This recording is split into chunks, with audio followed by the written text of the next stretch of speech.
Shout out to PKA. Getting into bulimia is like a man in my 30s. All right, PKN 553. How's it going, Taylor? It's going good. Woody's having a busy day. Yeah. Didn't see the messages, and that's all right. I should have sent more. I should have sent even more messages. You got to start like 2 weeks early. You only started a week early letting him know about the changes. Yes, the Blues game, which I'm looking forward to that. It's going to be fun. My friend got tickets to like one of the box seats. Ooh. Where you can just like unlimited snacks, unlimited chicken wings, burgers. Who are they playing? Hot dogs. They're playing the Montreal Canadiens. Oh, are you gonna boo the Canadian anthem when it comes on? Oh, I will get the opportunity. Meanwhile, I take pride in missing PKN the game. I'm not missing it. It's at 6. Why did you say that, Tiny Tacos? Is that a joke? What were you thinking? We are not trolling you. What are you talking about? It's already out? I don't have any texts. What, did they change the time, record the show, and not tell me? Okay. After the stream started, Taylor made a last-minute decision to go to a hockey game tonight and change the time for PKN. I don't feel sorry for it. You make a time change last second because you have a game to go to or something. That doesn't count. I didn't miss it. They missed it. You got to give a guy more than a... Yeah, that's unprofessional. It's unprofessional. Like, you should have said you can't make your hockey game because you have work tonight. You work twice a week. And they don't text me? I was supposed to be so on top of WhatsApp? They could have stopped by the chat. They could have done a lot of things.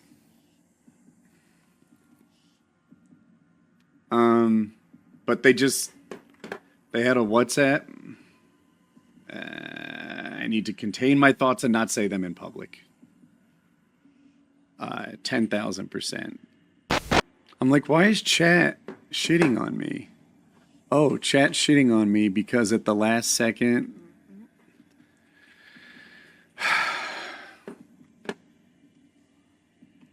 Is he ditching the hangout too? She could just invoke throwing up. Like a bird? Well, because it made sense to me because I can do that when I'm like a little nauseous. You know, like, do you have to throw up right now? Well, it's not like I couldn't prevent it, but I just kind of like, I don't know, flex my abs and throw up. You guys been there? Oh, yeah. I mean, that'll get me like a quarter of the way there. But she could get all the way there with that technique. Hot. That's a professional right there. I like. She knows that. what she wants, and that's to vomit. Nothing stands in her way.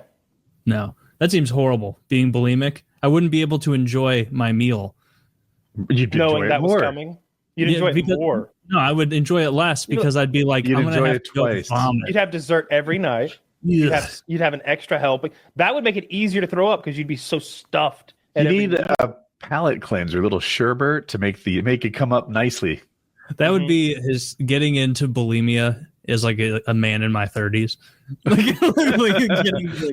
like putting that forward like in red pill health circles. Where I'm like, oh, that'd be funny. Actually, it's been given a bad rap for many years. It's why I'm so jacked. Speaking of Miami, that show Dexter, yes. It was one of the shows that I watched a good bit of many, many years ago as like a background, not really paying that much attention show. And I'm using it the same now because I forgot to cancel Netflix again. So I'm in for another month. And so I've just got it playing and just paying 25%, 30% attention. The only character that I absolutely love and empathize with fully on that show is the black guy who's jacked, the cop who immediately sees through Dexter's shit. Like immediate, everyone, like Dexter in like the first episode is like holding back laughs and actively dancing in like the nursery, a blood splattered nursery on like a Tuesday at 8 a.m. And everyone's like, Dexter, what are you deciphering from the blood? And that one black guy's like, get this fucking weirdo away from me. Dexter, I want this report. Where the hell you been? By tomorrow, but you're a fucking creep, dude. Do you not realize everybody should? Am I alone here, guys?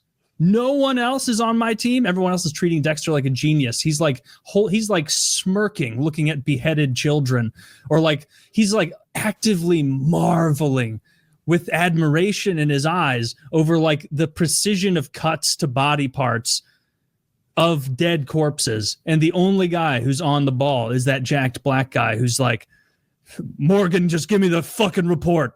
If I come in here and you're hard looking at pictures of those body parts again, we're going to have a problem. And everyone else is just like, oh, Dexter. I fucking hate Dokes. Okay. Surprise, motherfucker. I hate that guy. That guy, Dexter Dokes rules so hard. Dexter owns him so fucking hard. There's a scene where they're in Dexter's little blood lab, and Dokes is like, I know the truth about you, Morgan. I know what's really going on. And Dexter's like, hands in his pockets. You can see the mask has completely come off, and he's giving him like the serial killer grin. He's like, well, here's the thing. You're never going to catch me. I'll always be one step ahead. No matter how hard you work, no matter how hard he's stepping closer, no matter how hard you try, for one reason alone, Dokes. And why is that, Morgan? He goes, because I own you. And he headbutts him in the nose so fucking hard it decks him. And then Dexter walks out quickly into the room with all the detectives, casually, like nothing happened. And Dokes, of course, tackles him from behind. I'm gonna kill you, Morgan. I'm gonna kill you. And it's like, detective, give me your badge and gun. I don't want to hear it. You've assaulted Morgan. And it's like game over. And it's like, yeah, he does own him. That was such a slick move. I love that part. Okay, well, that's definitely in the future. From what's happening now, but I'm not very invested. It was just, and that was a very good Dokes. That may be the best impression you've ever done. I really like that one. That was very close, but I like it. He immediately sees through Dexter's shit, and it's one of those things where it's like everybody, other than his sister, who's like lonely and afraid, and like she's going to see the best in him no matter what because she doesn't want to be alone in the world. But like everyone else, it's like this guy's a fucking creep. I knew someone who fucked his sister. She's a little odd looking. Really? You know someone who had sex with her in real life? Yeah, I think that she was cheating on her husband with like my friend's husband or something. Like it's been a decade and 12 years or something. So I'm always fuzzy about the details, but something like that happened. There was infidelity that involved her and my friend. It was my girlfriend's friend that I was friends with. I went to high school with them, but anyway, that was a situation. I remember hearing about that. Deb is not attractive though. She got them snaggle teeth. She's built like a 12-year-old boy, you know. She's just skinny as a rail. She's got no butt, no boobs. The least believable thing in all of Dexter is that she could successfully pose as a prostitute and capture anyone. All day she'd have just been standing there with her skinny ass. $5, anyone, please. The big that's so I didn't think about that. There were some heavy hitters in her little squad of whores. No one would have been picking up Deb. Bunch of curvaceous Cuban bitches over there, like, yeah, Poppy, you want some of this? And then there's Deborah Morgan over there, like double A cup and Taylor, an ass that can't hold also find her up. unattractive? I mean, I do not think she's particularly attractive. Yeah, I think there's something. She has a very long, what you'd call a horse face. I thought she was pretty hot, and so one, of course, skinny girls don't turn me off, but two. There was like oh my God, this is so fucking gay. I'm about to say there's like a relatable boyish quality to her. Sometimes we've been doing this for over a decade and you still surprise. She's got this, she vibes boyish and charming about it.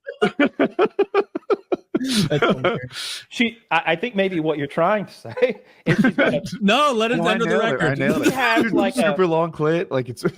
She has like a Huckleberry Finn-esque tomboy kind of. Well, I had a thing I wanted to say and I lost my train of thought. Was it about sovereign citizens? Was it about church? Weed, a literal. Was it about weed? Kyle being in the Suicide Squad, but he doesn't even get to be the cool shark man. He's like the bitch that they make fun of. And I'd be the bitch too. I'd be the bitch too in the Suicide Squad. I'll be passed around. Look, the real Suicide Squad's kind of lame if you think about it. You know, like I feel like I'd hack it with some of those guys if they give me a gun. That one guy, Polka Dot Man, like he's only good like every 6 hours when he charges. Yeah, but that's a crazy power. Will Smith's character. Give me a rocket launcher. That's basically you're describing Harley Quinn at that point. That's what she does. Oh, I beat the shit out of Harley Quinn. Like the idea of her like doing that whole scene where she beat up all those guards and she's got the spear or whatever. No way. I could beat the shit out of Margot Robbie. Dude, Harley Quinn doesn't even have powers. All you need is like a bunch of weapons and then like a goofy outfit. So like pick your like if I carried around like a belt-fed machine gun and I was dressed like Friar Tuck, like that's effectively what Harley Quinn is. Kyle, you're muted somehow. Something came unplugged. I tried to commit suicide. Wait a minute. Stop. 2 thumbs up from Kyle. Yeah. Yeah. Up the saturation on this one. It had to be the longest one ever. That's what she said. Well played, Kyle Vacation Scott. All rested and witty. Thank you for supporting the anime art form. This football game is dedicated to the brave fighters of the Mujahideen.